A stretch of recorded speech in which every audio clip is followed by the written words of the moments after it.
I think if they did what I did, which was to network with local IPs that are experienced. I used to do orientations all the time. I would offer to take people and they would spend a month with me. I mean, I had somebody from Singapore that spent a month with me. And just they would go to all of my meetings. They'd do all my rounds with me. They would sit and figure out in those meetings with my ID doc, how did we call an infection?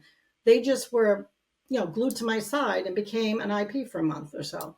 That's the best thing. And if there's somebody who doesn't have a clinical background, then ask the clinical educators in their hospital if they can round with them, or in the operating room, the clinical educators in the OR.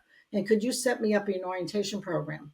And put the ego aside. I don't know what a total hip looks like or a total knee. I'd love to see it, and could you do some training for me? Or even anybody. I mean, you don't have to be Masters of Public Health, but an IP that doesn't have an OR background, and start to learn about their hospital. I would also suggest to go back and do that task analysis all over and say, you know what, I want to see if these are all the procedures. This is so outdated. When's the last time we actually redid this task analysis? And go into all the departments and with a clipboard with what you have and say, what else are you doing here that we don't know about? And that gets you in the door, gets them all talking.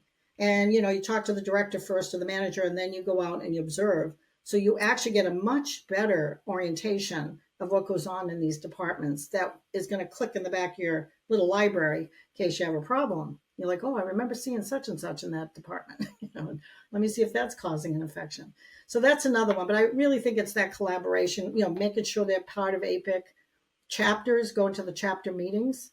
Or we have a Boston local group, another group I started back in 2004 with 4 of us when we started. Now we have 160 or so people on this list. And I manage the list. I role model, and I am the mother guru in Boston, where I manage that list. So if anybody changes a job, I know where they went. I know who they are, their phone number, their email, and I send it out every 2 weeks with the update. I've been doing this for 20 years, and I didn't stop. See, that's reinforcement. A lot of times people will do something and then give it up. I'm like, why did you give that up? We lost interest. I don't. I'm committed to that group to keep that going until I completely retire. I don't know who will ever take it over, but it keeps them cohesive. And we just email each other in that group, but we meet every other month virtually.